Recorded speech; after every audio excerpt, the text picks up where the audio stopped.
that may be present. I just want to say that we need new council members. We always welcome people.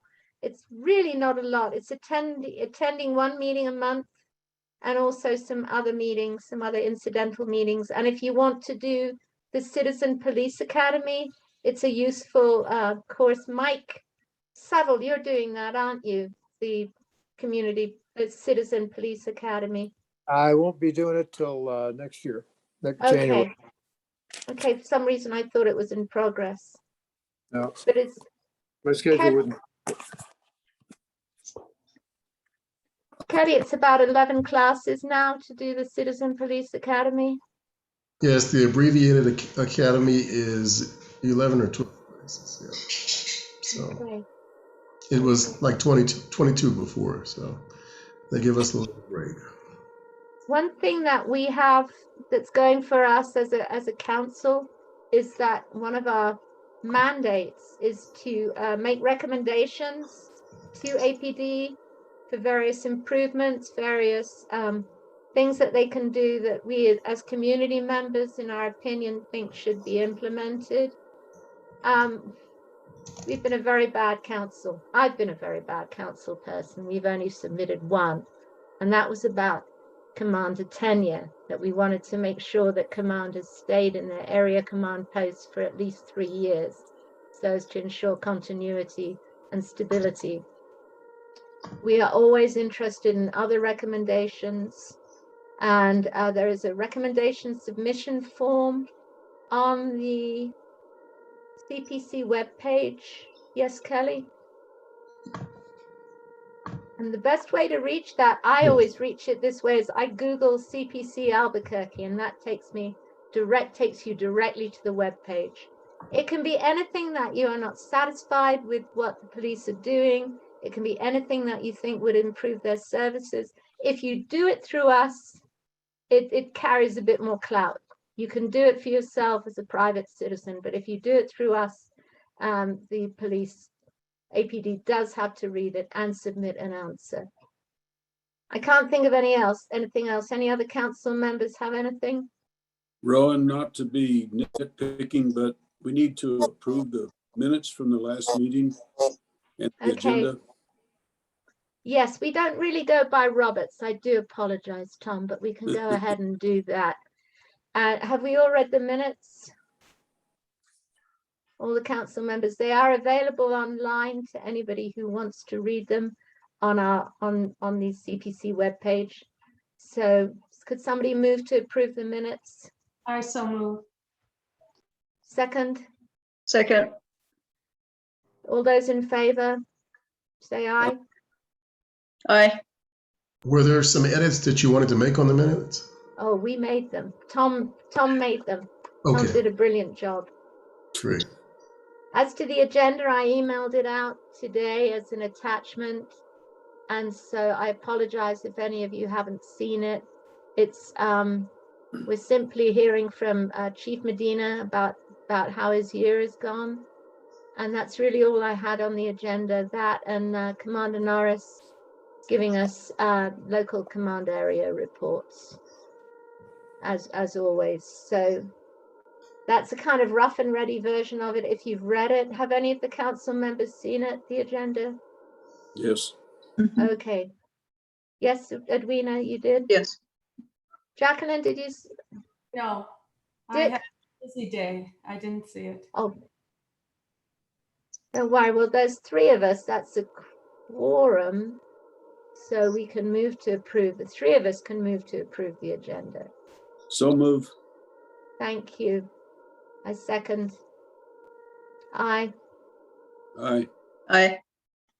Okay, that sounded very rough and ready. And if there's any real Roberts scholars out there, I deeply apologize. And so without more ado, Kelly, did you not say that Miss Maestas of APD Forward wanted a chance to say a word tonight? I thought she did, but she's not here. Okay, if she shows up, then we will give her that opportunity. I'd really like for all of us to hear about APD Forward. Right. But first of all, let's get through Chief Medina's, and you read my email, Chief Medina. We I want to did. ask you about what you consider your successes, your challenges, and I also want to know about the initiatives that you've put this year.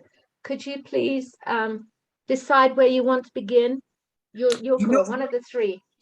Rowan, I want to begin with just a little update on like 4 key areas real quick. We've always talked about those areas: recruiting, crime, the settlement agreement, and community outreach. And I think that as we look at your 3 questions, when we talk in the area of community outreach, I think our success has been our ambassador program. It's slowly been taken on and gotten a lot of attention nationwide.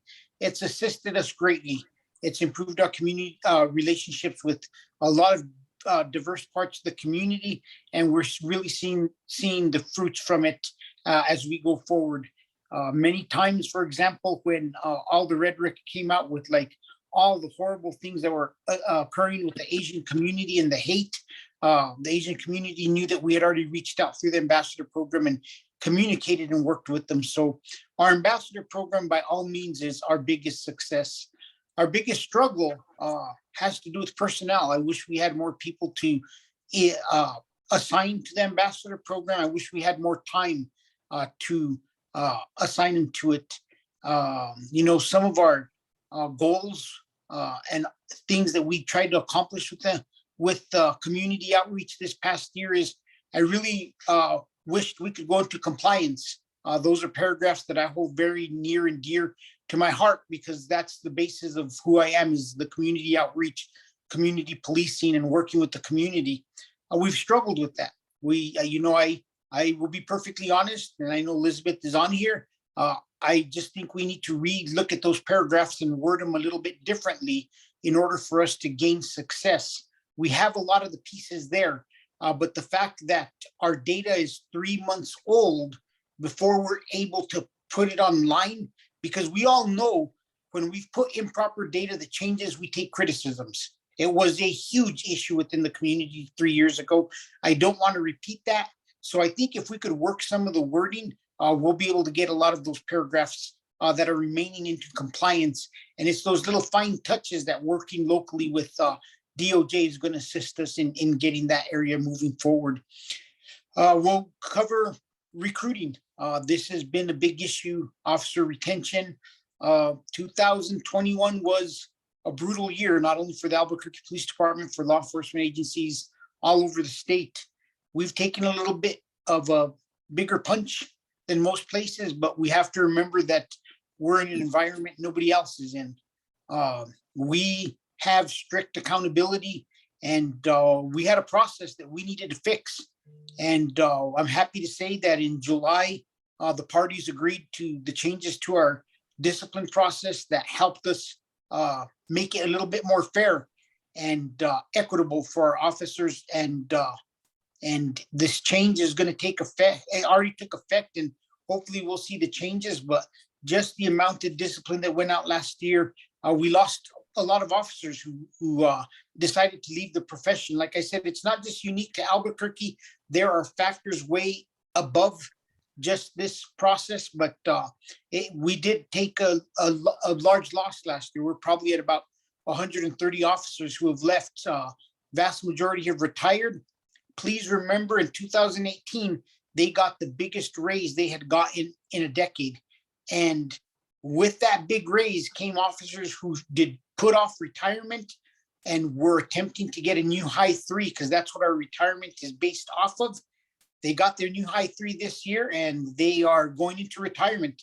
They've earned it. I think the state legislature needs to take some action here. I think that they need to find a way for a quick fix for the entire state of New Mexico.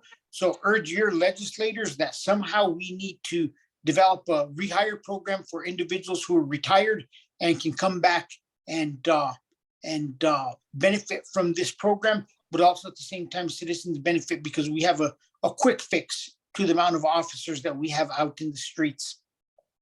That's been our biggest challenge, is keeping these numbers up, but our academy has done a wonderful job. When you look at recruiting across the country, across the state, We basically started 2 academy classes with 60+ people, plus an additional 18 at CNM, and we had a very small lateral class. Right now, we just graduated 47 last week. We're getting ready to start another approximately 50 at APD, 10 more at CNM, hopefully in the January timeframe. We're still working out, see if we could logistically make that happen. And if we do, we'll hit another 60 at the end of this year. And then again, we'll start all over in May. We also are looking to see where we could bring in more resources. This is one area where I think good, strong communication and working with DOJ has assisted us. We're able to develop the EFIT team.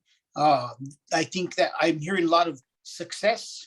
We have a lot of cases that hadn't gotten complete, but since EFIT has come in, it's taking our investigations the way they need. So thinking of how we could bring in additional resources in civilian ways and how we could supplement our force with help from individuals that aren't sworn is going to be key for us going forward. But like I said, success is our recruiting and the number of people we've brought in. Our struggle this past year has been retaining people and the amount of people who are eligible to retire.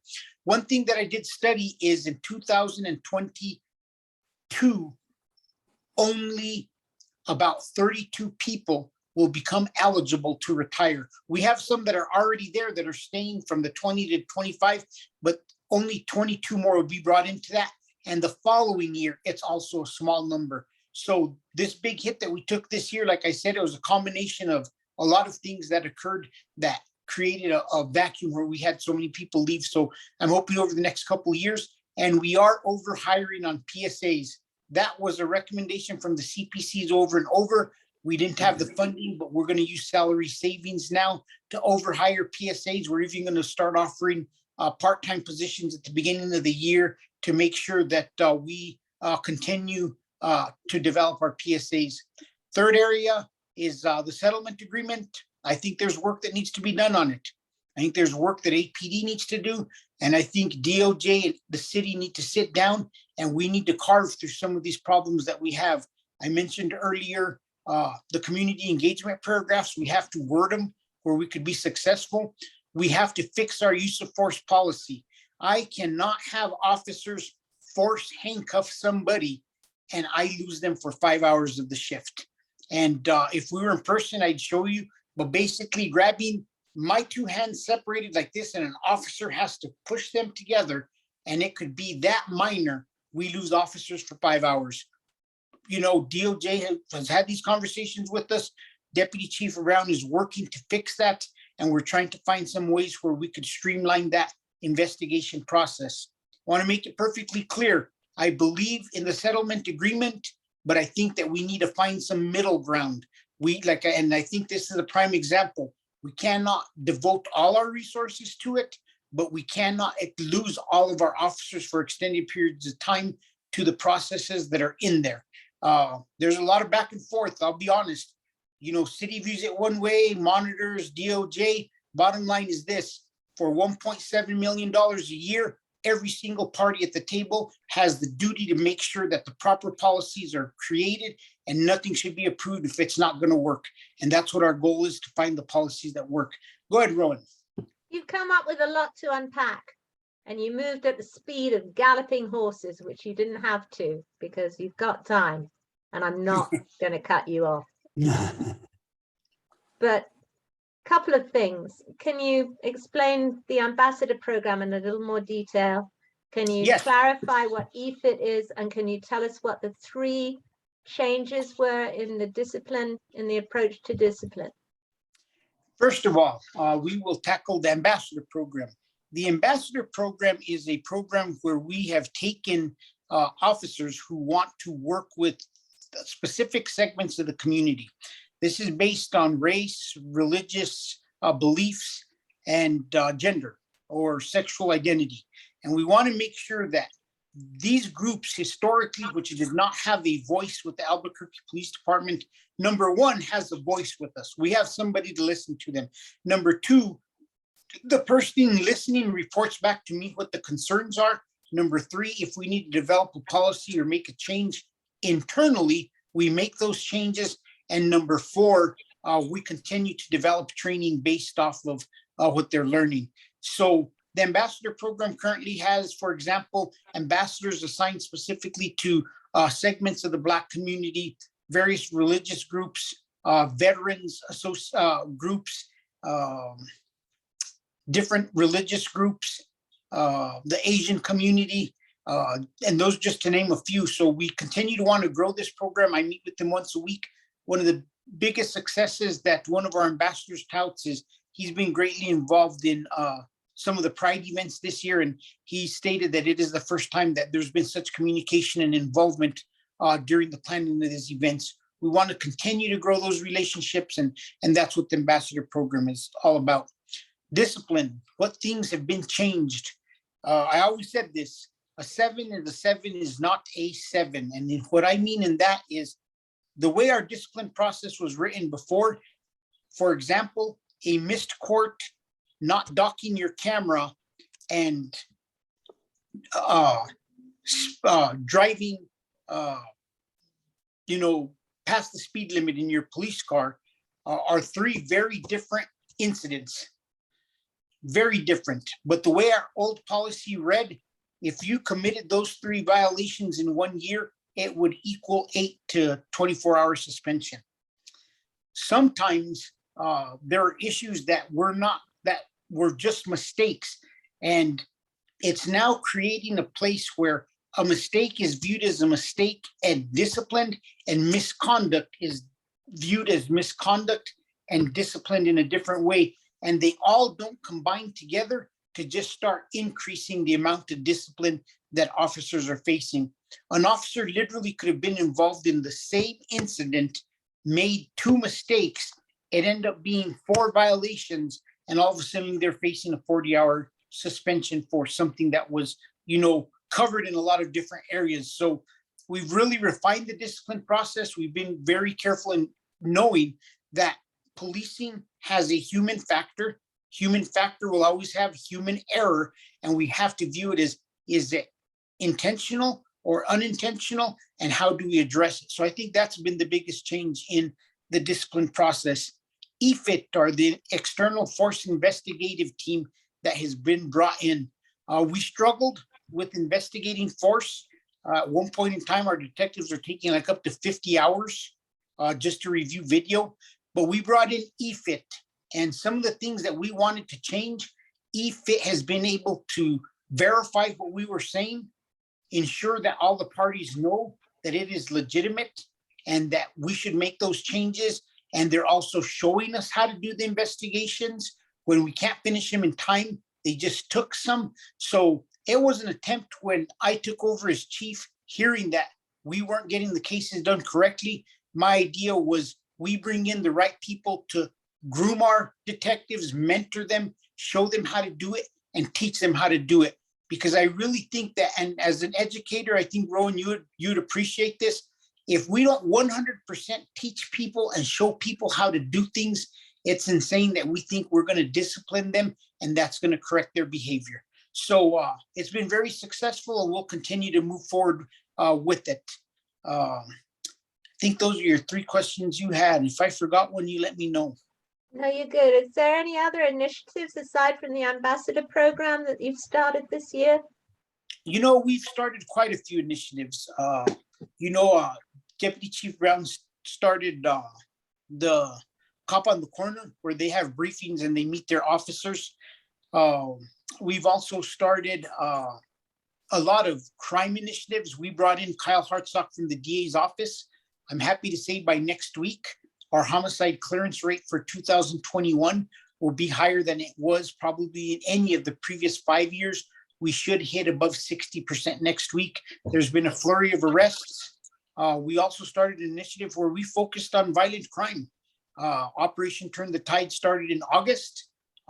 We all can notice that in the media, we're starting to see bigger gaps between our homicides. We had a low number in September. We still have a low number in October, and we're almost out of it, and we're hoping this continues. One of our initiatives was working with the DA's office and the Attorney General's office on shoplifters who are extremely violent and are threatening and committing robberies on the way out of the store. We did a story today. I think there was 10 robbers in total that were arrested for multiple violations. That's a great success because I know that in our broken criminal justice system, the one thing we can do is fight for the detention of individuals who are arrested for robbery. So there's a lot of success that we're seeing. Another big success is the mayor's Metro Crime Initiative. For him to be able to get all the players to the table to discuss the issues that we're facing was huge. It's a huge deal for us. You've heard me say it. Our criminal justice system is broken. We need everybody to work together to fix it. We just can't arrest somebody today and tomorrow they're out before we even completed the case. So that initiative has been great. One of the early successes is the courts got 24-hour GPS monitoring. So it is there's been a lot of initiatives and they've been very successful. Oh, there is a question that you possibly see from one of our attendees, Karen Douglas. Do you find that minority disadvantaged communities, for example, Asian, are receptive to Anglo or Hispanic officers as ambassadors? You know, we try to match the communities the best we can. A lot of our ambassadors are from that community. So we've tried to, but in the cases where we haven't been able to, they've been more than accepting. And I think that the tide has really changed. And I think APD has done a really good job in officers and customer service and working with the community. While we hear the bad stories all the time in the media and they're always magnified, today's newspaper was just one of the best sites I've seen in the past 10 years. I can't remember the last time that APD had a 61% approval rating from the public. And this was an independent poll. Above that, only 20% disagreed with the direction the department is going, and 17 had mixed feelings, I think it was. So that's still, I mean, we know we're never going to get everybody to support the direction we're going. I think there's always going to be that 20% that doesn't appreciate, like us, or agree with us. But having in today's day and age is split as communities are in society, 61% is a huge number for anybody to have. So I think people are accepting as long as you're open, willing to listen, and you're there to help, and you show compassion and empathy. I think those are all recipes for success. I just want to add that AUSA Elizabeth Martinez has added about EFIT, that the external force investigation team was initiated by a federal court order, not an ad hoc, let's get it together thing. Is that cover what I need to say? I think so. It was APD's persistent failure to comply with the force provisions of the court-approved settlement agreement. So it is a good and great thing, but at the same time, it came about for not the best of reasons. You know, absolutely. I think is what AUSA Martinez is saying. I haven't read her statement verbatim, but sorry, what do you have to say? No, absolutely. You know, it had to be done.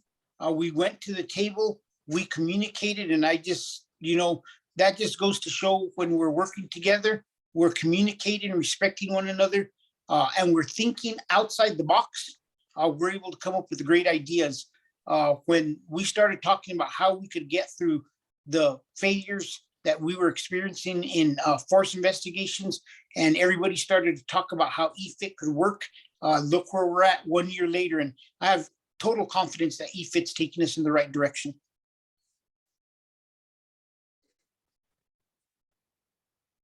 Is there anything else that you can say? You spoke about the challenges of retention, and I assume also, oh God, what's the word? Not promotion, retention and Recruitment. Recruitment, thank you. I don't know where it went in my head. I'm a mind reader today, Rowan. No, recruitment, that's a key. And like I said, we really have been successful when you look at what other agencies, the numbers they're getting. And we're a little different than everybody in the state. We are the biggest agency. So we're going to have the biggest gaps. I mean, you look at a department like Pueblo Laguna, where I worked before when I retired, 50 officers. If I'm short 5 people, you know, that's 10%. But in Albuquerque, if you're short 10%, it's 100 officers. It's a lot easier to hire 5 and it's a lot more impactful to hire 2 for the 5 than being 100 down and hiring 5.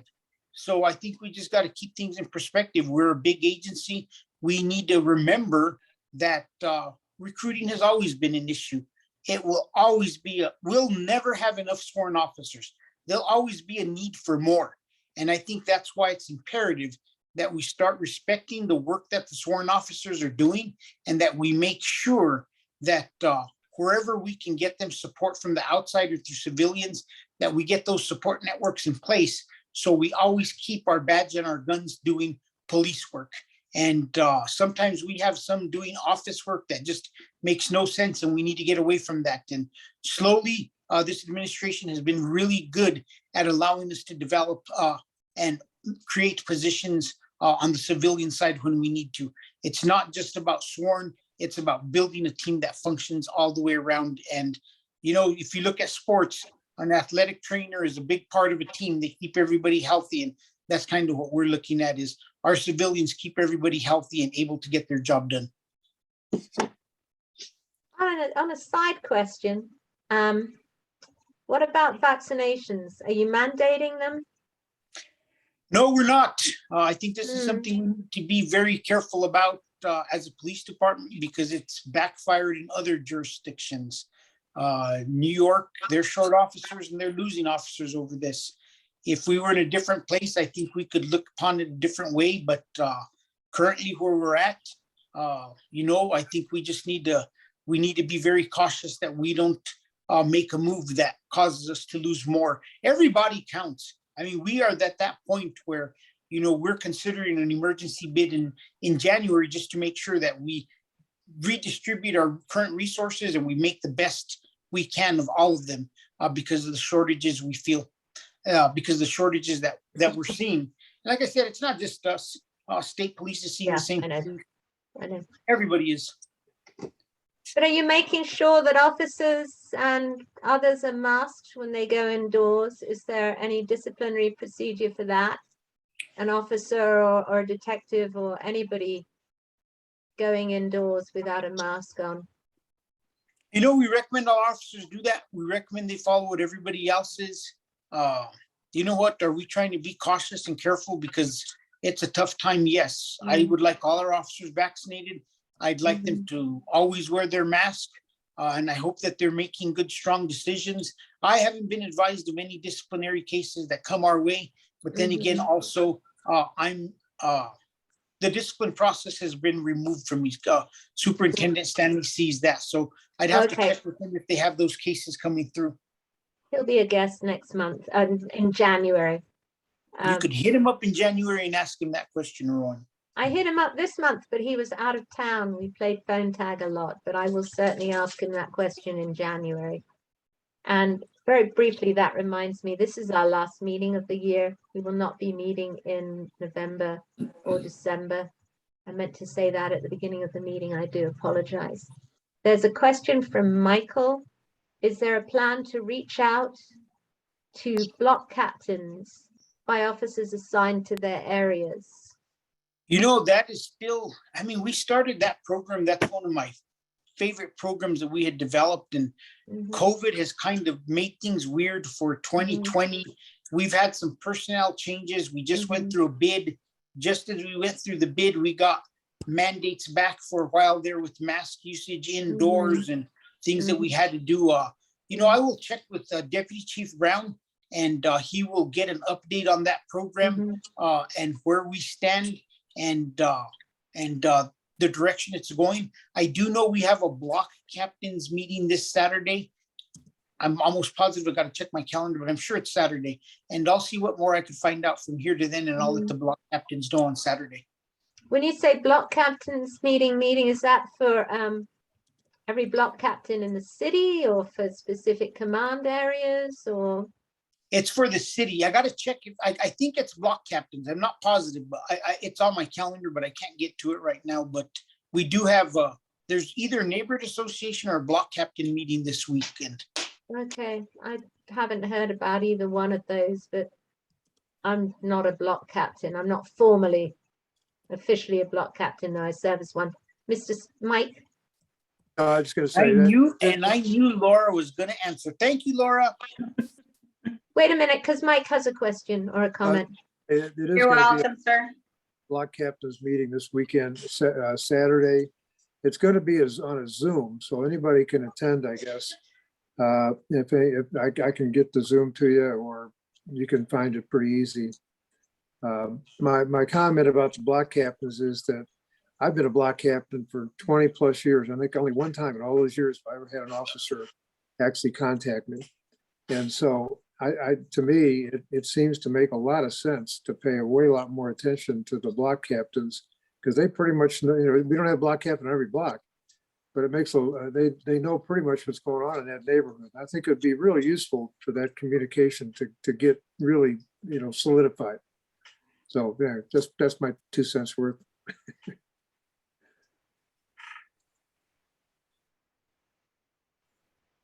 Okay. Dick, you can ask that question directly. You don't have to type it out. Okay.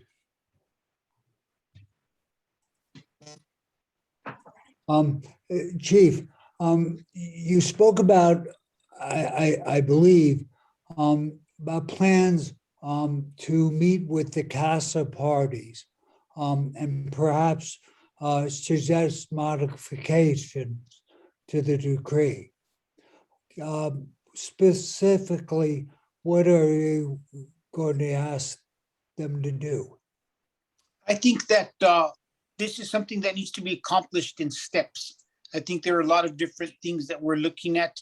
And I think number one, we need to look at the paragraphs that have been in compliance over the past 2 years and see if we can't go into monitoring only on those, self-monitoring. That's going to be our SOD paragraphs, which is special operations, SID, which is special investigations, our recruiting. This is something that we're building up towards before the change of administration that was put off last year when I took over as chief of police. I think that's the first step. I think there's also opportunity as a second step, like I stated earlier, cleaning up the language in some of the paragraphs and ensuring that they're cleaned up. I don't like the cascading paragraphs. There's some paragraphs that if you don't go in compliance in this one, it affects 5 other areas. I think each paragraph needs to be standalone so that we could get a true gauge. I also think that we need to remember what this was all about. It was about uses of force. This settlement agreement is huge. I recently interviewed a private attorney, and he said, in a lot of ways, it's almost becomes unmanageable. So I think the steps that we're taking will help us get this into a manageable size, so it's easier for us to do. And I think the key here is we've already shown that we're working well in these other areas. And if we start failing in those other areas, it's going to show in our use of force reviews.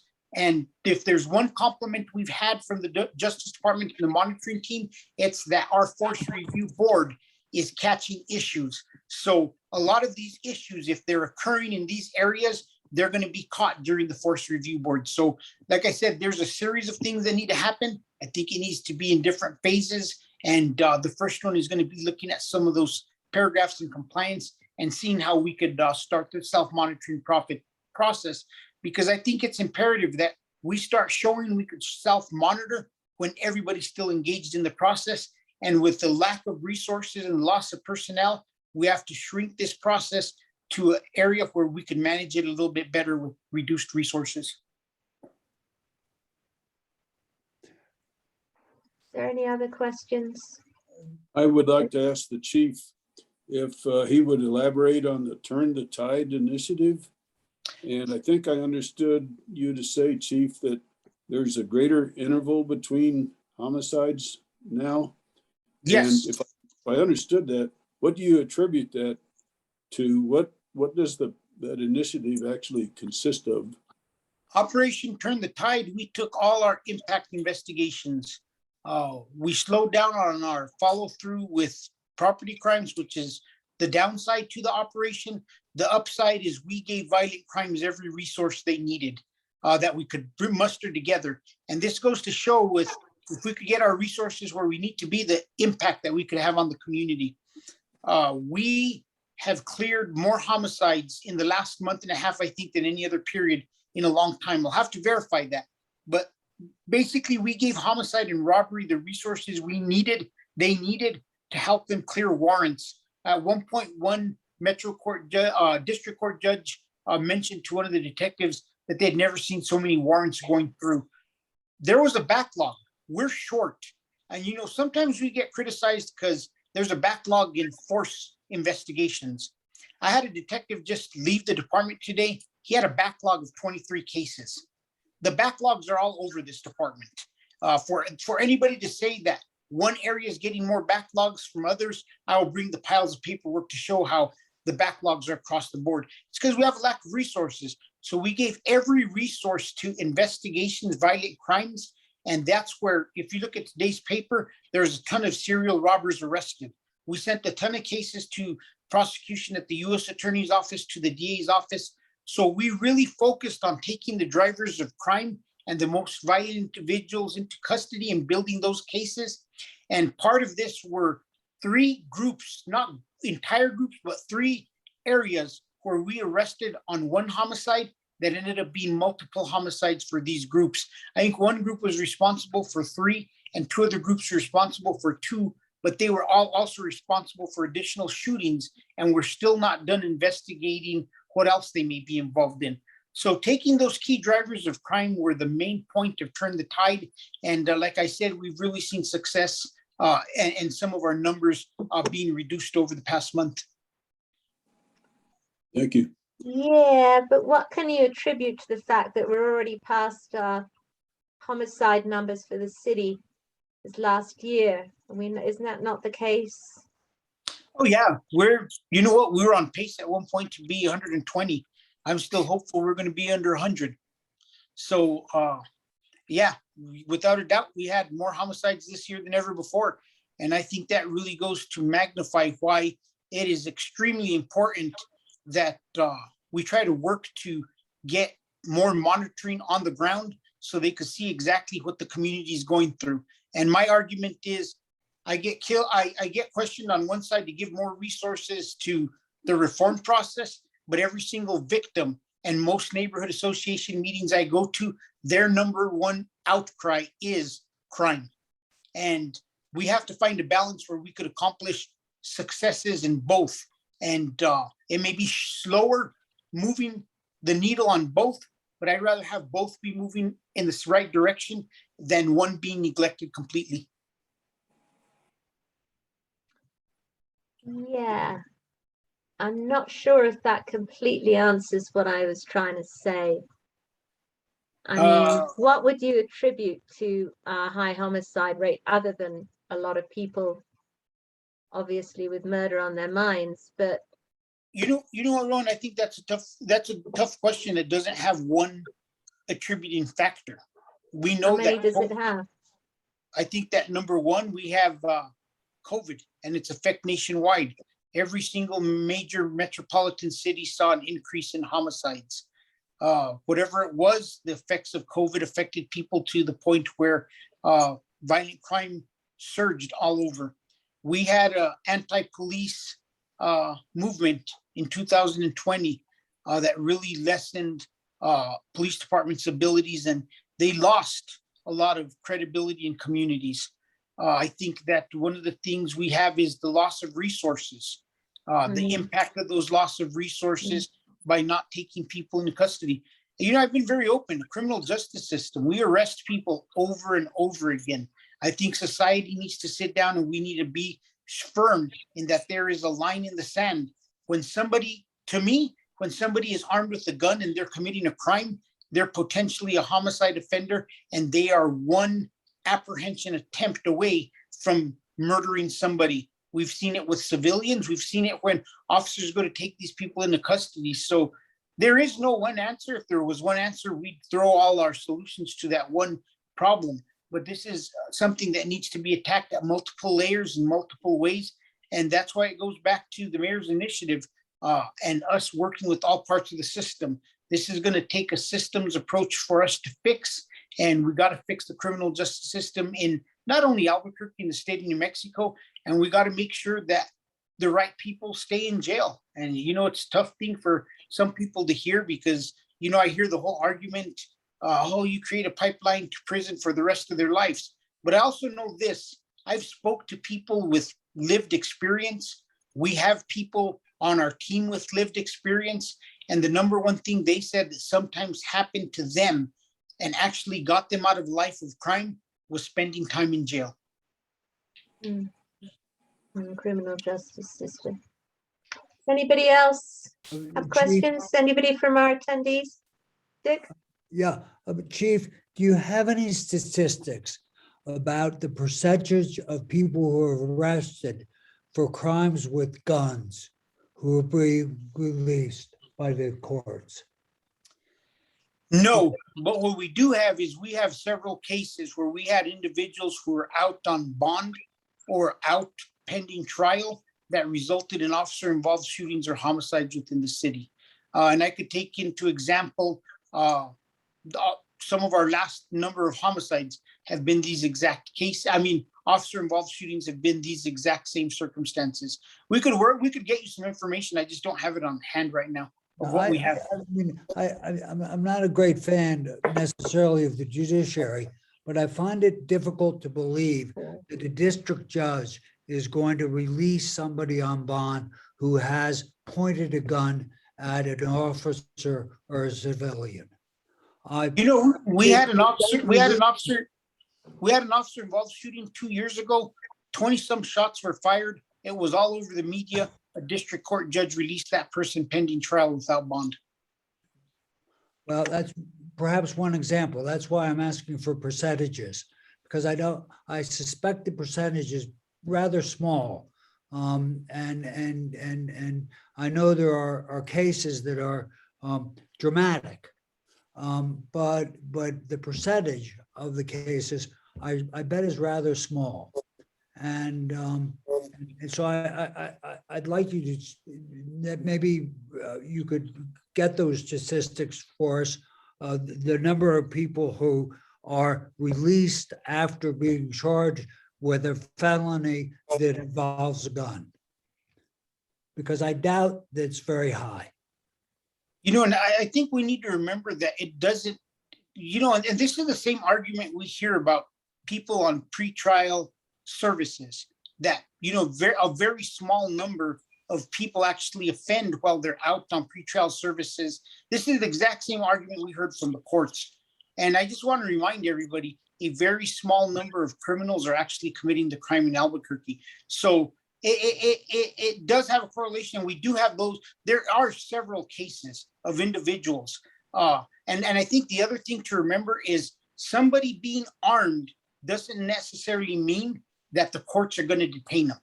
That's not a factor for them to institute detention. Munford was the homicide offender that occurred in the Valley. That individual is another armed individual who was firing a gun out of a car that was released.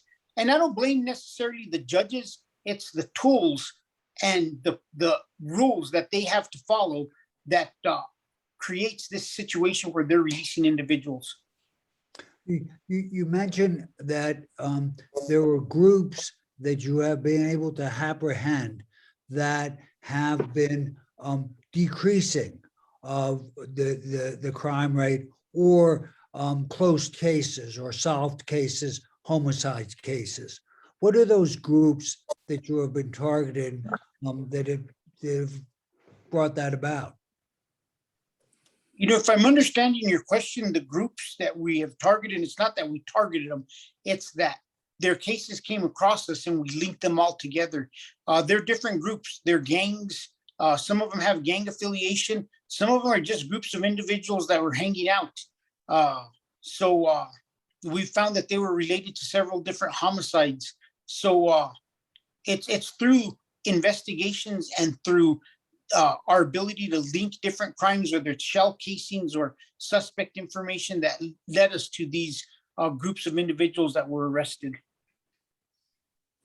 So they're primary, I mean, it's a good thing. I mean, if you can target groups, for instance, gangs, and solve a number of homicides or crimes at once, that seems like a reasonable law enforcement technique to me.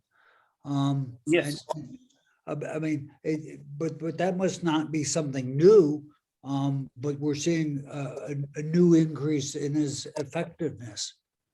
You know, we are seeing, because we do have technology such as NIBINs, which links cases, but also that's the effect of the backlog in homicide, the effect of detectives not getting stuff. Some of these homicides were months old, and not until we got them the resources they needed were they able to start moving cases forward.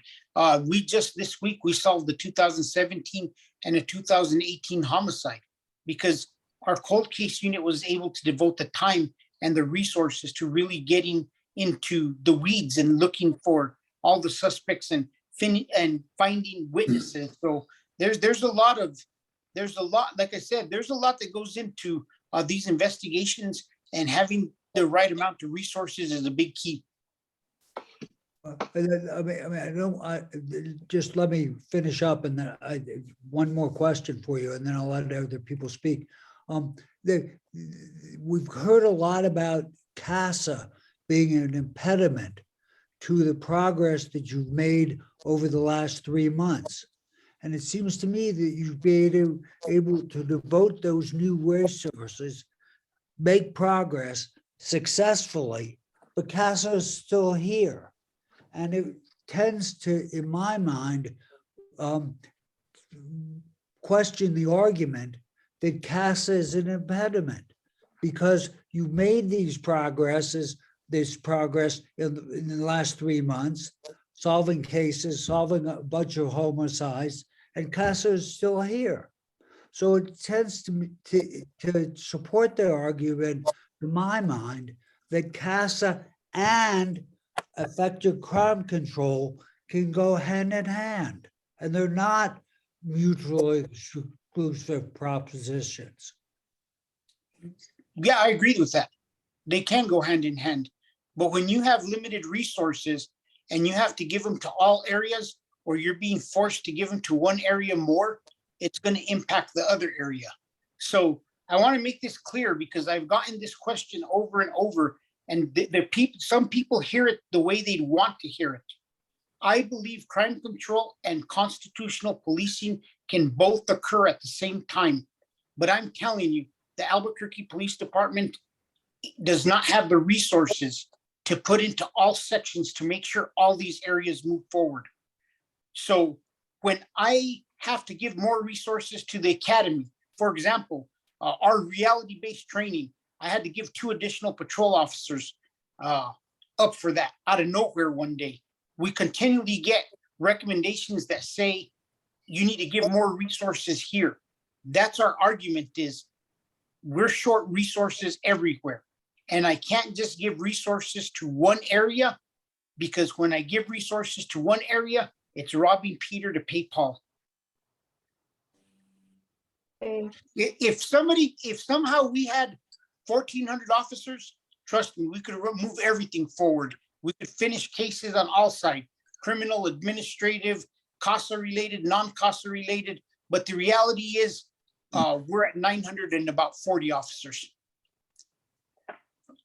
And not all of those are boots on the ground, right? Not all those are boots on the ground. How many are? About, I think we ride around with PRT and bikes and patrol, we're somewhere around neighborhood of upper 300s. Upper 300s total out there in the streets? Yep. Can we, I've always wanted to do this. I've always been curious. Can we break it down roughly by just, I guess one of my questions is about graveyard. How many officers total are there out on graveyard shift? It depends. Off the top of your head. Off the top of my head, I'd say generally there could be anywhere from 5 to 8 working per area command. Okay, so that's roughly about 48. Yeah. Commander Norris, does that sound about right? How many do you have on graveyard in our command area? Well, that Depending. depends. Yeah, that depends on the week. So Deputy Chief Brown helped us area commanders out at the bid, and we were able to kind of look at our numbers, do like a 6-month kind of analysis from the months prior, and us try to allocate our resources where they were most needed on certain days of the week, certain hours of the day. So my graveyard, I actually have 4 teams on graveyards, and only one of them has the weekends off. So I do have a good amount of graveyard officers, but my situation is different maybe than, another area command situation, because, I was talking to Jacqueline earlier, is the Valley Area Command unique in that it's almost 2 area commands within 1 area command, because what a lot of people fail to realize is, downtown, the population of downtown swells on the weekends. So I got to have more officers to manage that population and to manage what's going on downtown. So that's why I have graveyard officers. Those are pretty much my teams, because of that population that swells, Thursday, Friday, Saturday, Sundays, mostly Thursday through Saturday, from the hours of 8 o'clock at night till 2 or 3 o'clock in the morning. I was just bringing that up because it kind of underscores the fact of 300 and something boots on the ground actually going around the city dealing with law enforcement issues. Does sound, we're a big city. That sounds low. It just sounds very low. Yes. Thank you, Rowan, for the support. That's exactly what we're saying is we are short resources everywhere, and it impacts every single section of this department. Well, Violent crime is short. Sure. I'll give you an example. My graveyard lieutenant has been working this week 7 days a week because we don't have a sergeant right now in our team, in one of our teams, and we have to meet that 8-to-1 span of control, have to do it. And he's been coming in on his days off, working graveyards during the day, going to maintenance of effort training. So it has a ripple effect on everything. We have a sergeant missing. Well, guess what that does? That pulls an officer out of that squad, because that officer, if he's certified acting, has to play sergeant for that night, right? And if we have a lieutenant missing, well, then that pulls a sergeant out of that squad, because that sergeant has to be acting lieutenant. So you see how it has a ripple effect on everything. And COVID obviously doesn't help. I mean, we've had kind of a spike within the department recently. So we have to take measures to make sure that we're keeping everybody safe and keeping everybody healthy, and making sure that we're not putting officers out there to infect the community possibly, or infect our other officers. So it's really kind of depends on the week, Rowan, on how many officers I have in the graveyard. Yeah. But always not enough. Rowan. Never enough. Yeah. Rowan, I got to kick off because my wife's waiting for me. But one of the things that I want to just kind of close with is, it's a balancing act. It's a very difficult balance. We have to balance giving resources everywhere that we need them, the best that we can. But we also have to realize that there's going to be work undone in all sections. And it's just the reality of where we're at. And it's nobody's fault. Nobody's doing purposely. Like, everybody's working as hard as they can. And sometimes as a law enforcement agency, we play for what I call a tie. We're just trying to play for a tie because there is no win. And the best way I could demonstrate this is I've literally been in a meeting where I get criticized for citing individuals who are experiencing homelessness on private property. And I'll go to the next meeting and I will get blown up because we haven't taken them to jail. It's like, it's very difficult to keep all parts of the community happy because views are so different. And it's a balancing act for us to make sure that we balance our way through this. We do the right thing. We protect the rights of the citizens, make sure officers are doing their job and using force when they have to. But at the same time, we investigate crime and we take people to jail and build cases and we respond. So it's a balancing act. And that's my big thing is it's not an easy job to balance it because we're short all the way around. Yes, the encampment issue is a particular problem. We did have someone contact us or contact APD generally about an encampment they have happening in the vicinity of their church, which is very difficult. And the obvious thing is to contact the police and to ask that these people be removed. But and I remember you saying, Commander Norris, that you will remove them because its encampments are against the law. But then the issue arises, where do they go? And generally they come back after you've removed them. So, and I'm glad that you said that, Chief Medina, about being cited for talking about people experiencing homelessness, and then also for at another meeting for not wanting to get rid of them. It's a double-edged sword. It's a very difficult situation. Anyway, Chief Medina, you got your time, you got your space in the sun. It was lovely having you here. Thank you so much, and thank you for being so much in detail, giving us so much detail of your year. No, thank you, Rowan. Thank you, everybody. I love the tough questions because we're never going to get true answers out if we're not asking the tough questions. And I love when people ask those questions because we need to be able to explain what we're doing, because so many times the issue is we're just not communicating and getting all the information out. So it truly does help us. So thank you guys and have a good evening. Thank you. Have a nice evening, Sheriff. Thank you. Commander McDermott, have you gone? She go as well? Oh no, there you are. No, I wanted I'm to here. congratulate you on your graduating class of cadets, your first graduating class. Yes, ma'am. Thank you very much. It was And great, can you- great feeling to get them out and about. They're well And what are needed. the numbers again? It's 45 that you graduated. Does that sound right? Or was it more? 47. 47. Yes, ma'am. And then PSAs have increased also. Do they train also at, no, they train at the community colleges, don't they? No, they train at our academy. They're in the back, one of the portable trailers. Okay. And they're there for, it was 5 weeks. We're now making it 6 weeks. And so we're continuing on with that as well as the laterals, as the chief described.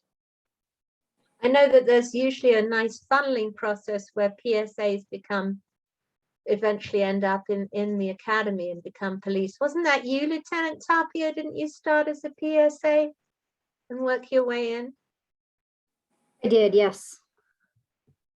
So that's And a wonderful. yeah, it's really successful to build our academy groups and allow them to begin their retirement and prepare to be police officers.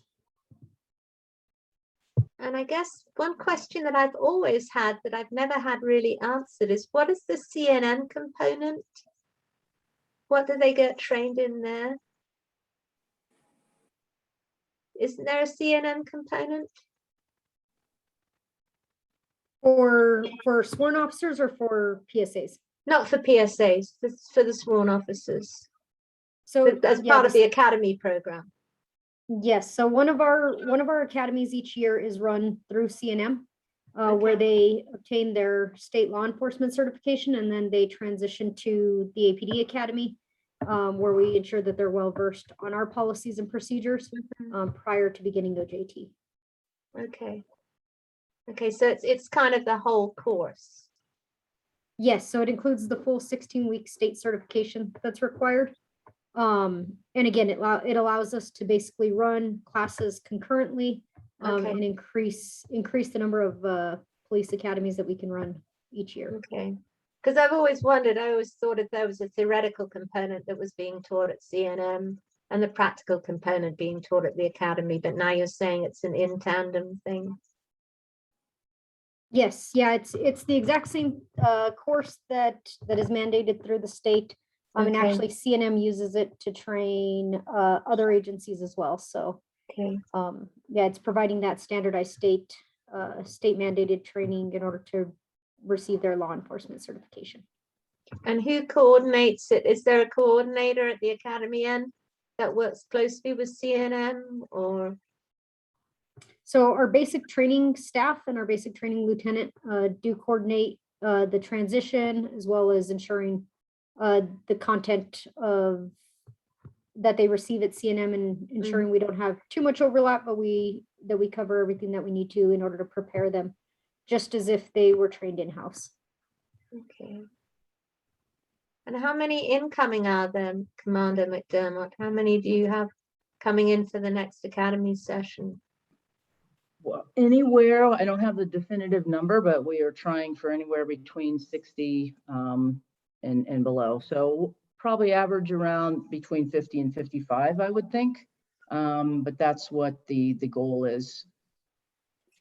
And when does your next session start? It starts December 6th. Okay. I'm wondering what kind of incentives people have when they join the academy in terms of financial incentives. How does that work? Commander. From my understanding, and Amanda, correct me if I'm wrong, the new incentives for cadets coming to the academy is $10,000. It was just risen from 5,000 to 10,000. So that's like a sign-on bonus that they receive. PSAs also receive around 1,500, if I'm not mistaken. And then our laterals are being offered 15,000. And then they're paid while they're in the academy. Yes, ma'am. Yes. Great. I was also wondering about maybe Commander Norris, you could speak to this incentives for people possibly getting COVID shots. You said there was a spike in illness, and I'm speculating COVID. Is there any incentive around that? No. Okay. Maybe something. That's the only answer I have for you. I can't even expand on it. There is no incentive for somebody to go get a shot. Well, since it's in the public interest, maybe that's something to consider. Maybe brought up. That's a consideration for you to bring up, ma'am, not me. It is something we should bring up, and maybe that would make a good recommendation. I actually thought of it before. Yeah.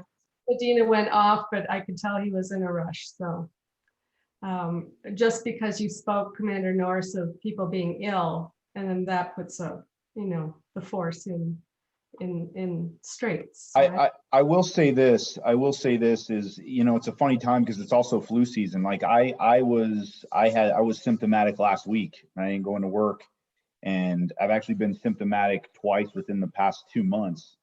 And it wasn't anything. It was just a 24-hour bug.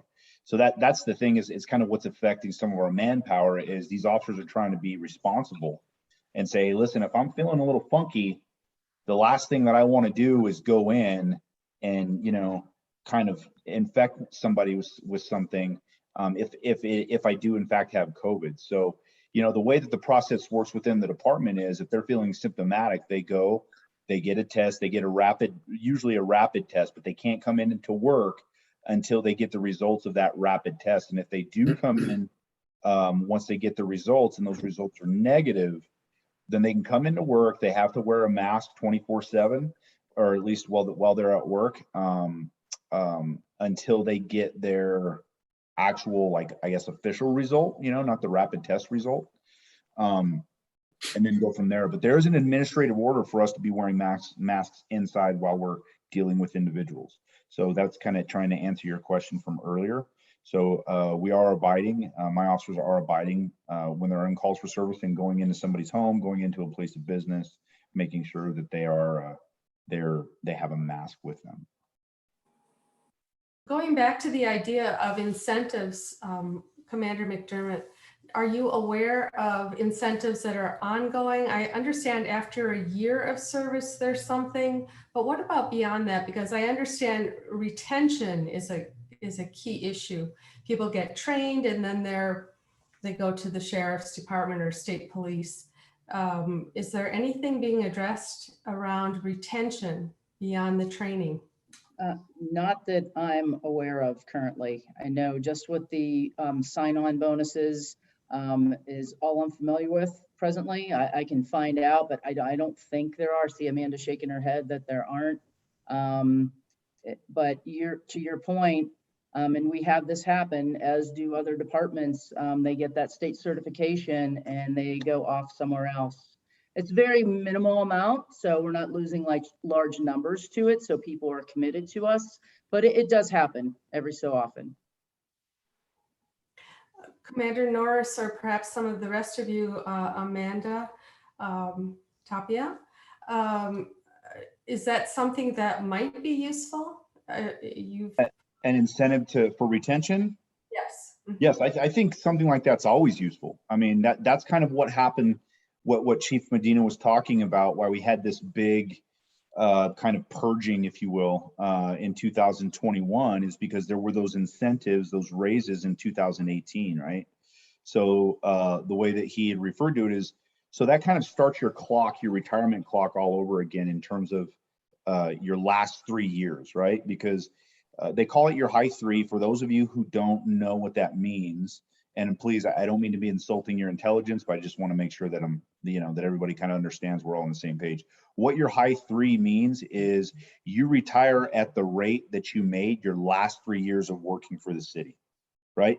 So when you get an incentive, or say you get a raise, that kind of essentially, for lack of a better term, starts your high three clock all over again. You could be 2 years into your high three, and then boom, they give you a raise, and you're like, okay, well, now I have an option. I can stay, 2 more years to get my high three at this new rate, if it makes sense financially relative to how many years you've been on and the percentage that you would be taking home in retirement. Yes, I'm addressing people who are younger officers, maybe have been there 3, 4, 5 years. Yeah. How to keep those folks? Right. So one thing that we still have, and Amanda, you'd have to correct me if I'm wrong, because I gave up my longevity when I jumped from lieutenant to commander. So there is a longevity kind of incentive that kind of the chief was kind of referring to as part of the raise package that we got 4 years ago. And so that's somewhat of an incentive, is, the longer you stay on, you're going to be making a little bit more in longevity. So yeah, that's an incentive, and that helped with retention. But that was going to be at the officer level, the sergeant level, and the lieutenant level, because it was a collective bargaining agreement incentive, I guess you could say, or agreement. Does that make sense? Yes. I just want to sidestep a tiny bit. I was a teacher, and as a teacher, I got professionally developed every month, one way or another. I was at some kind of workshop or some kind of training. And I'm wondering if that's something the Academy is maybe offering now, post-graduation training for officers, or if it's something that's being considered that might, because then you add to your qualifications and you do certain trainings that enhances your ability. I know there's the ECIT, but is there any other way that the Academy can offer postgraduate classes that will enhance the officer's qualifications, thereby leading to more monetary rewards? Commander McDermott, if I could kind of speak a little bit to that. Yeah. So there are always ongoing trainings, educations for officers to widen their breadth, of law enforcement knowledge. For instance, the Detectives Academy that we have, referred to as the Detectives Academy. I mean, there are a myriad of classes and training that the Academy puts on, and that the department puts on to professionally develop our officers. Some of those things do come with incentives, say for like the Field Training Officer Program, the CIT or the ECIT program, those types of things. But some of those do not come with incentives, and that is, I don't know who we would talk to about that. How every class that an officer takes, there's some sort of monetary incentive for them to take that class and develop themselves. But we do have particular trainings within the department that offer incentives. And we're always offering trainings to officers to develop them professionally, whether it's maintenance of efforts, whether it's specified classes, specialty classes, things like that. So that's always ongoing. Not all of them do come with incentives though. Right, and if I could add to that, and Amanda could speak to it even more specifically, but she's working on, career development types of courses and things. Again, to Commander Norris's comments, do not come with incentives, but development. So those are, great as well for someone to have, and then they can choose to build upon them in another way, possibly on their own, but we'll give them the framework and the groundwork for a start, and we can continue that as well with maybe O1 level courses, O2, but that's something that Amanda is working on in her current role. Okay. Yeah, and thank you, Commander. I think, so Rowan, to answer your question, actually, we modeled a lot of what we're working on off of higher education. And Okay. so I will say for the first time ever in our career, this year, the administration decided let's actually implement a career development program where we look at, maybe we can't offer financial compensation to keep people, but, again, we all know that there's other incentives when you show that you're taking the time and the effort to dedicate to somebody's career and help develop them and help them reach their career goals. And that's what the career development program does. So it's aimed towards retention, preparation for officers prepare for roles in specialized units, and giving them the knowledge and experience to be the best qualified candidates for those positions, which not only benefits the individual officer, benefits the team as they have somebody who's a little bit more prepared coming in. And of course, most importantly, benefits the community because you have somebody who's now spent months or years of training to prepare for whatever that role is. And so, yeah, so there's that compensation. We've also been working with the universities to get some of these areas accredited to where they can receive college credit for attending these courses. So there is that element of it in promoting their life, in terms of higher education as well. But incentives are always nice. I mean, Financial just incentives are, saying. but I think there's And other ways also, that we can. if you do all that, I mean, they would still move and still have even, I mean, when you do all that, it doesn't necessarily guarantee retention. I don't know, I'm just throwing this out, that it's important to keep people, and it feels like you guys are doing at the academy, that you guys are doing an amazing job. Amazing. And is it still high school diploma to get into the academy? Okay, just checking. I know I check that every time. I guess I'm hoping for a miracle, and one day you'll say, no, it's an associate's degree. Find us lots of folks with associate's degrees, Rowan. We'll bring them all in. Okay. Well, thank you so much for being here, Lieutenant Tapia and Commander McDermott. We're going to move to our local area command concerns and issues. So thanks again. You're welcome to stay, but thank you so much. Ms. Laura, what's happening to us? What kind of crime is going on? Hi, everybody. I do have the property crimes from 9/25 to 10/25.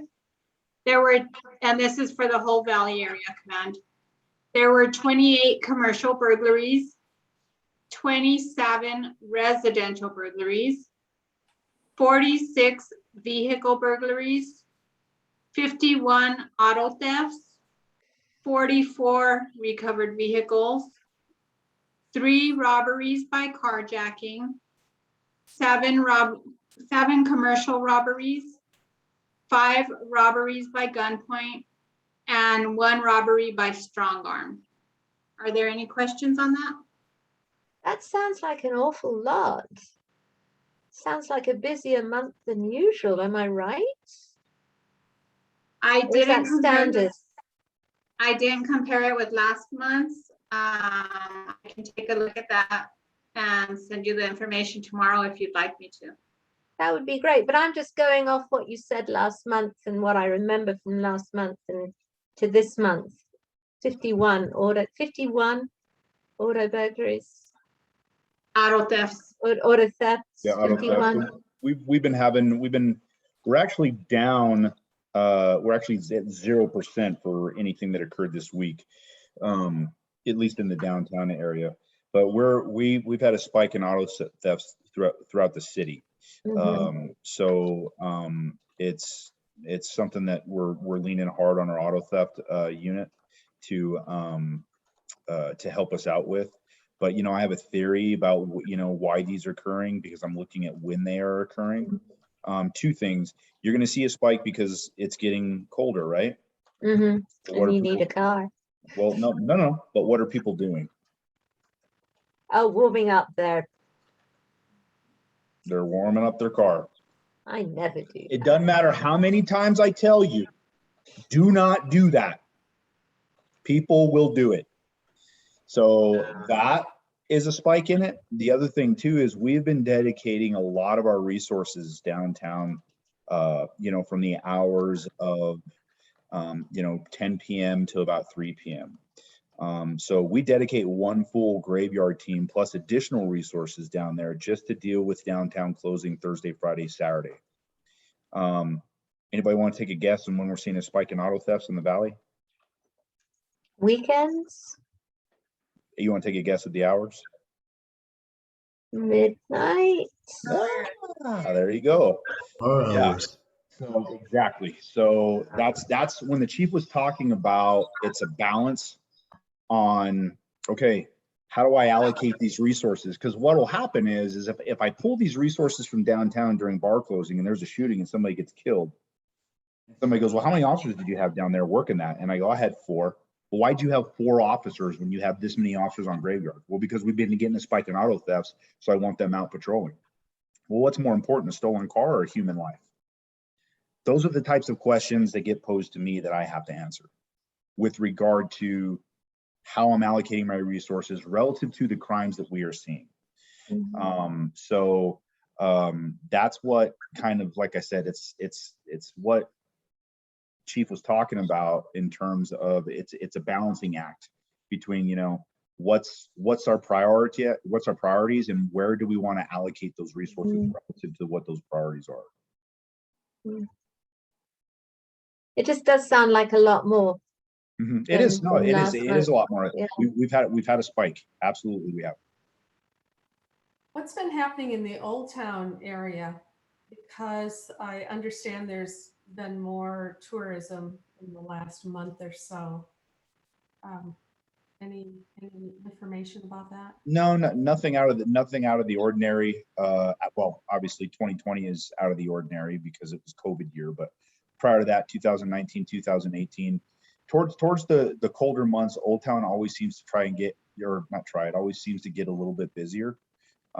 Two is also, we have a swell in population with the balloon fiesta, right? So they don't only just stay up in the balloon fiesta area, right? They want to explore Albuquerque and they want to go and see all these places or that they're familiar with Old Town. So we are seeing an influx in activity with Old Town, but it's nothing really out of the ordinary relative to the month of, historically, the month of October. You'll see it in November. We'll have our Old Town stroll. We'll have our river lights. We'll have all of that stuff. So usually October, November, and December, we see a lot more business in Old Town because there's a lot of holiday activities that are going on down there. I have a question about people using, I think they're called air tags or tiles, where you can put your a fob, disguise something so that your phone can track where your vehicle is, your bike is, your motorcycle. Are you coming across that from residents? Tracking? I came across that on a call back in I want to say late September, where we had an individual who had that with his bike and he was able to locate his bike because of you know, what he had. But as far as anything outside of that or an increase, I have not seen that. No, nothing to be of note. Because there's some advocacy for people to be doing that and then contacting police when they locate their vehicle or locate their e-bike, and then say, oh, I know my vehicle is in this block. Could you come and check that out? You're not hearing much about that happening in Albuquerque? No, I mean, nothing out of the ordinary. I mean, we've always had, you know, like low jack type of GPS systems. We've always had, you know, GPS systems with phones. But as far as what you're talking about, I haven't really heard, or my officers haven't come to me seeing that, you know, they're seeing this type of thing become more popular than usual. They're like $29 devices that you Right. can hide in. You could even put them on your dog if you want. Yeah. Oh, yeah. Well, I'm thinking that's why. Jacqueline, did you have more? I'm sorry, I didn't mean to interrupt you. No, I was just wondering if officers are being called to investigate those kinds of situations. Yeah, I mean, we do get called to investigate them, but as far as anything that's been, like I said, more often lately, no, I haven't seen really an uptick in that. Thank you. Yes, somebody on the, can you see that question, Laura, about comparing the crime statistics from month to month?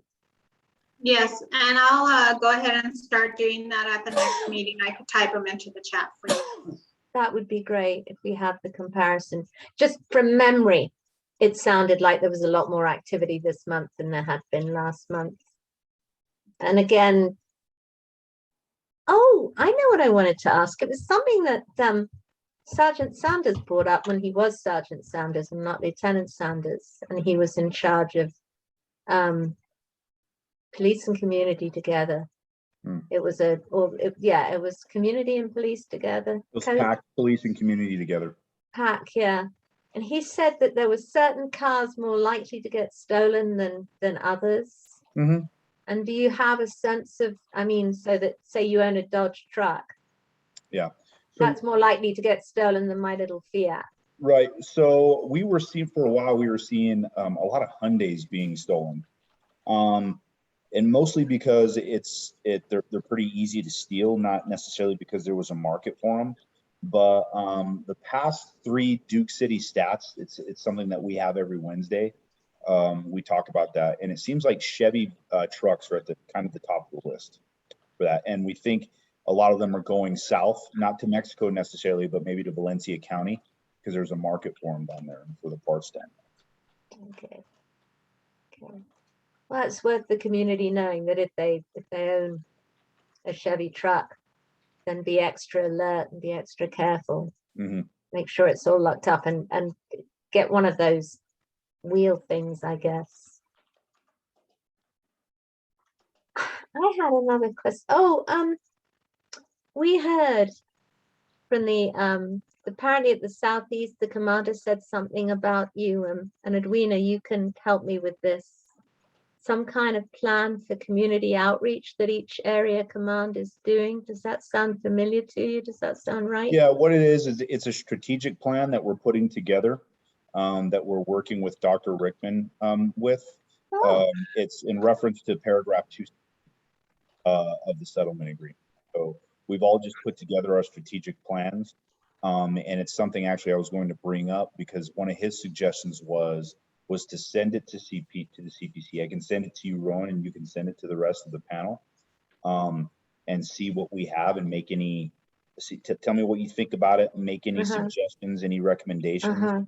You know, and it covers a lot. You know, it covers maybe some of the barriers that we've run into in the past with community engagement, or not even in the past, but presently what we are seeing in terms of barriers. You know, a theme for the area command.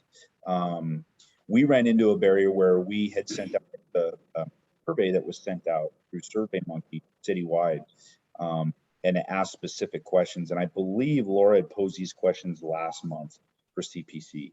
I'm not sure, but you know, it basically talked about how do you like to receive your information, you know, or how do you receive your information? What type of information would you like to see? So do you receive your information online on the internet, the television, newspaper? How do you, you know, how do you prefer that? Well, it was with the Valley, nobody answered those questions. We got 77 people in the Valley Area Command who just answered, yes, I live in the Valley. So our strategic plan, it's going to be delayed just a little bit because it's important to me to find out what the community in the Valley Area Command, how they like to receive their information, what's going to be, you know, the easiest for them. So what we've been doing is we've been posing all these questions to our neighborhood association, associations meetings, and they've been giving us those answers. And then we're going to tally those, and then we'll base on base their answers and the results of that survey on, you know, what platform of communication is going to be best to communicate with everybody. We're trying to reach all segments of society anyway. So different segments of society prefer different platforms. So we just have to be, you know, we have to be able to adapt and adjust to that. What kind of access do you have? Would you have access to, say, the Journal, to the TV, to the radio, to anything like that? That kind of stuff costs money. You know, so what are you thinking? Yeah, probably not media outlets, no. Yeah. Just because, you know, we don't have control over what the Journal wants to put in their paper. Right. We don't have control over what KOAT, KOB, or KRQE wants to run on 4 o'clock, 6 o'clock, 9 o'clock, 10 o'clock. We don't have any control of that. So that doesn't do the citizens and community any good. So that is probably not going to be the platform we use. And Facebook is kind of dodgy for the police anyway, isn't it? You don't really use Facebook, or do you have an APD? Do you have a Valley page? We have Facebook, we have Facebook, we have Twitter, we have Instagram, we have obviously our Area Command website, we have newsletters that we put out. I mean, there are platforms, various platforms we can put out, but we're trying to see what is the way that the best way to do that, to reach, you know, as many people as we possibly can. What was it you said to me, Laura, about Nextdoor? You said that you don't use Nextdoor, or you can't use Nextdoor. Did you say that to me one time? We do not monitor Nextdoor. Monitor, but can you put in anything to Nextdoor? You personally? I do put the newsletter onto Nextdoor. We can put stuff in there, but we cannot monitor it. So if you're listing a crime on Nextdoor that you want us to know about, we're not going to be able to see it. You still have to call that into 242 cops, and if it's an emergency, call into 911 or report it on the app or online. But general kind of impromptu, informal information, which is what sounds like a little bit what you're talking about, Commander Norris, and Facebook or Twitter or Instagram. Well, Instagram, no. Well, we have to be sensitive too, to like I said, the segment of population, every segment of population, right? So if we're trying to get information across to, say, our elderly, they're not going to be Snapchatting or Facebook. I don't Snapchat. Or they're not going to be peeping the gram every night. You know what I mean? They're going to be doing other things. So we have to make sure that we got to make sure that we are, you know, able to communicate with them effectively on a platform that they know how to use and that they understand. Yeah. There speaks the father of teenagers. Keeping the gram. I love that. And as far as those survey questions, I don't believe I did ask them at the last CPC meeting. Is that something you want me to do at this one, Commander? You know what we can do is, yeah, absolutely. What we can do is just what you and I talked about, Laura, is Rowan, if you wouldn't mind, we can send the questions that we asked to the neighborhood associations. And if you want to disseminate that through the panel, through an email, just so you guys have an idea of the types of questions that we're asking. I can also send it on. Well, I looked at the neighborhood association list, and I use the neighborhood association list, and our neighborhood association isn't on there, so I can communicate it to them as well. Okay. And actually, Laura, that reminds me, I need an up-to-date neighbor association list if I could get that from you. Okay, I'll see if Vanessa Baca can send you that. You want Okay. it for the whole Valley area command? Yep. Yep. Okay. I will Thank check you. on that for you. Super. Is there anything else? I have what I hope is a brief question, and Oh, it doesn't have to be brief. looking for, I don't have the history of the crime statistics that are portrayed, but they're limited to property crime.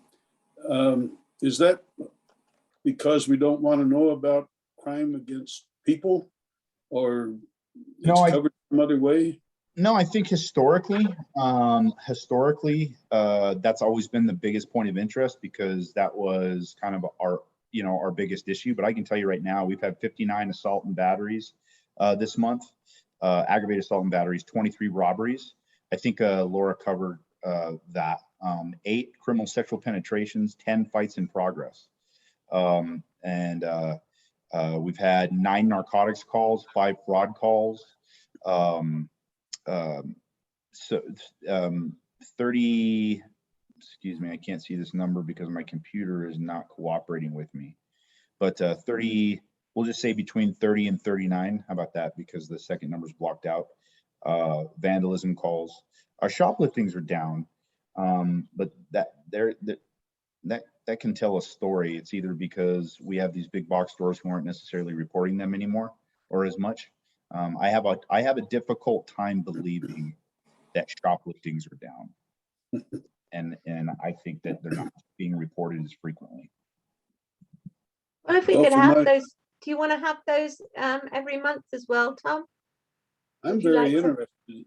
I'm interested in that if it's something that Yes. Laura can put together and just portray the same as the property crimes and have a month-to-month comparison. And shoplifting would appear to be a property crime. Yeah, shoplifting is a property crime, but it doesn't necessarily affect. When I say it doesn't affect, the demand for information on how many people are shoplifting isn't as much as the demand for information of how many cars are being stolen, how many cars are being broken into, how many homes are being broken into, because the effect on the community, it seems a little bit larger and it raises a lot more red flags as opposed to somebody taking something from, your big box stores like Home Depot or Walmart. I'm not saying that that's not important and I'm not trivializing it, but the concern of the community seems to be with the crimes that we've been historically kind of updating you on. Right, and if I can pipe in on that, sorry, Jacqueline. What I was under my understanding, correct me if I'm wrong, Commander, we've been giving out the property crime stats because they're pretty much set in stone. I mean, if your car was broken into and what was taken, if your vehicle was taken.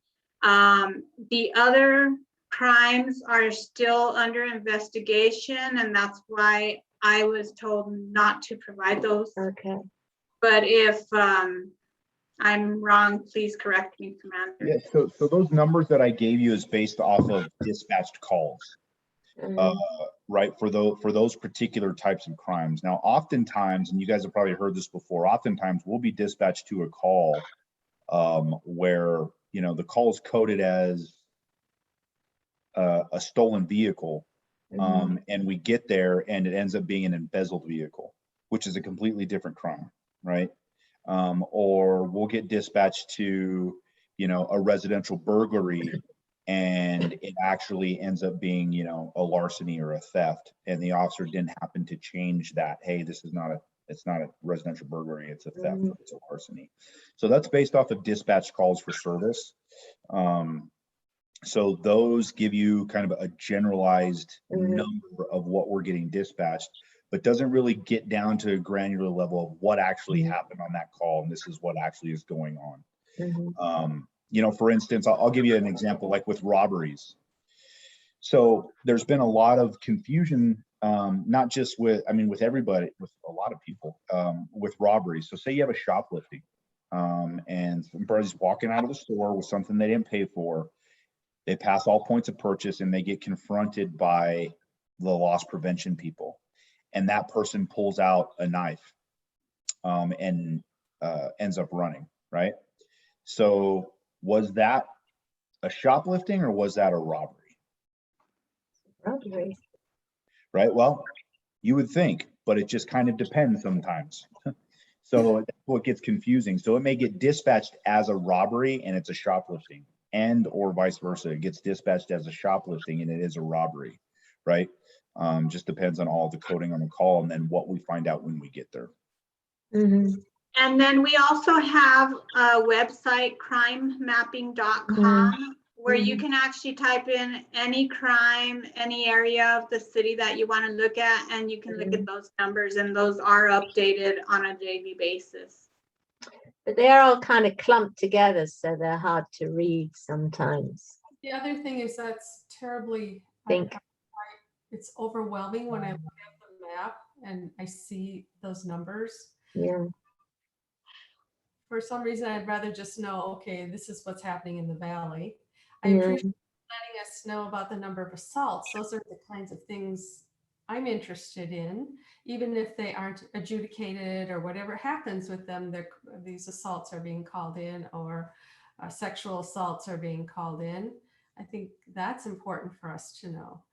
So I don't know, Laura, if that's something that can be included, or if we should just continue with Commander Norris giving us the update on that part. Yeah, if that's what you're asking for, then that's what you get. Okay. I think that would be good. And we're not asking for just a general overview like you just gave us. Mm-hmm. We don't need to go into, like you say, what was it you said, the granular level? We don't need to go down to the granular level. We just want to know about those kind of crimes. And one thing that I always want to know is what geographic area of the valley, because I know there's a lot of things clustered downtown, but there are other crime clusters in the area. I'm thinking like of Manal and 12th. There's quite a lot probably goes on there, right? Yes. Yes. And there must be some other areas that are, I'm just curious about, you know, where the robberies are, where the assaults are. I don't need the full detail. Sure.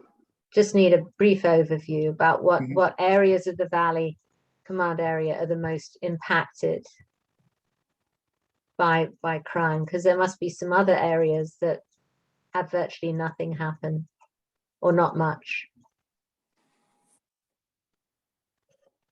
That's all. Shall we add my crime quickly, Laura? I'm sorry? Shall we add my crime quickly? Yes. You want your hotspots?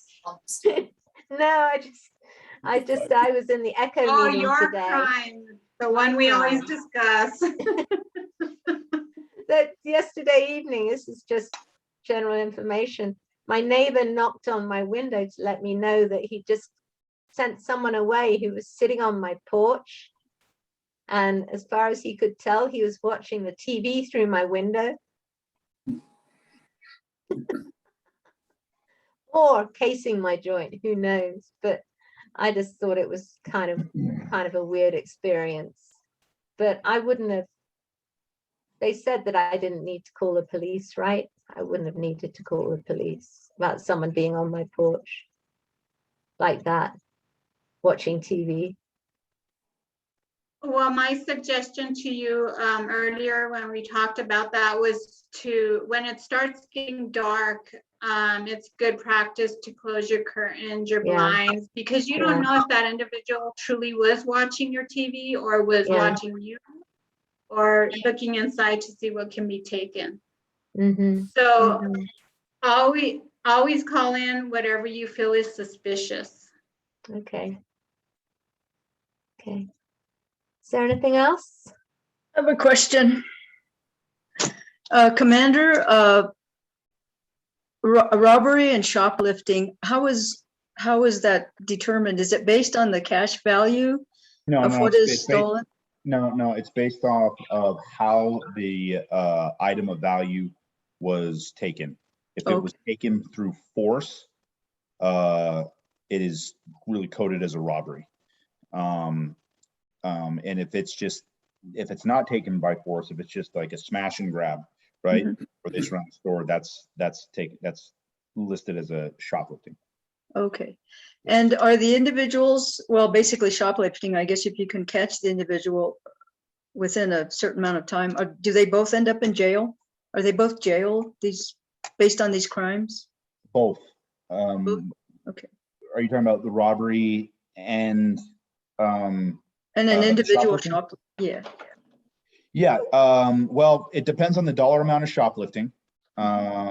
And robbery is a felony regardless of the dollar amount. So okay. They're going to be arrested. What we run into, and this kind of goes back to your question earlier, Jacqueline, about like the little GPS things that people are putting on their bikes. I had a particular individual in the community who was up in arms because he got his bike stolen and, you know, wanted us to find it right away. And he was able to find it with one of these applications that you're talking about. We were able to find the bike. We were able to find people in possession of the bike, probably establish enough probable cause to arrest them. He did not want to press charges. So that's what a lot of people don't understand is we can't, yes, they stole your bike and we want to arrest them, but we can't arrest them if you're not going to press charges. So having, that kind of goes to your question, Edwina, is with robberies and shopliftings, if we don't have people who are going to follow through with pressing charges, it makes our job very difficult. When we talk about community policing, that is community policing, because you are the other half of that. You have to help us put these people in jail. If you just want your property back, that's your prerogative. But if you want these people, if you want your property back and you want these people to go to jail, it's going to take some effort on your part. And you're going to have to help with the prosecution on that if you are in fact a victim of a crime. And that's where we find some frustrations, because we have people who are up in arms about their stuff being stolen, which they should be. But when we catch these guys, they don't want to press charges. So where's the accountability factor? They just think, well, I can steal whatever I want and police are going to give it back to the guy and that guy's not going to press charges. So I'm just going to go on to the next victim. So that's some of the frustrations sometimes that we experience when it comes to property crimes, when it comes to violent crimes. When I was in Special Investigations Division, one of the units that I oversaw was our gun violence reduction unit. And that was one thing, is we found a very, very difficult, we had a lot of difficulty getting victims to cooperate with us and tell us who shot them. They didn't want to talk to us about it. They didn't want to cooperate. Well, I can't do anything if you don't want to cooperate, because it's not going to go anywhere in a court of law. Does that make sense? Yes. Thank you. Yes, it does. Makes a lot of sense. Sorry. Oh, I'm just thinking that people probably are worried about the repercussions of pressing charges. It's a worry. Yeah, it's not to excuse it. Great deal of why people might not want to. Yeah, no, and we I mean, there's a myriad of reasons why they don't. It's either the repercussions, or, you know, they don't want to be labeled as a rat, or they want retaliation themselves. There's a lot of reasons why. But regardless of the reason, doesn't make it any better, doesn't make our job any easier, doesn't put this person in jail, you know what I mean? Or it doesn't help us gain a successful prosecution to get a conviction, you know, regardless of what the fears are. And we are sensitive to that. We understand that that happens. And, but, you know, I get asked a lot of questions. Well, if I prosecute, you know, is this person going to retaliate? And I have to be honest with them. I don't know. The possibility exists. I'm not trying to discourage you from prosecuting, but I'm also not going to lie to you, and I'm not going to give you a false sense of security and say, oh no, they're not going to retaliate. Nope. I don't know. You know what I mean? And we understand it. We sympathize with it, but it does get frustrating when we deal with situations like that, where we have everything that we need to take somebody to jail except the most important factor, and that's the victim wanting to prosecute. You know, I never thought of it that way. Yeah. I just thought of it as pretty straightforward. They've broken the law. That's that. It never Does- even occurred to me Yeah. that Doesn't we're doesn't part of work the that way. equation. And So that's not that every applies crime. to cars also. If my stolen car Yep. is recovered and you know who did it, then if I choose not to prosecute, Then yeah, I mean, it's different with, crimes against the state, like narcotics crimes Oh, and right. things like Yeah. that, right? Yeah. Right, we get that. But where you have a human victim, you know what I mean? That they're a large factor in that prosecution. I mean, they're the key witness. They are the victim. So, that's something that we really try to educate people on. We really try to encourage people.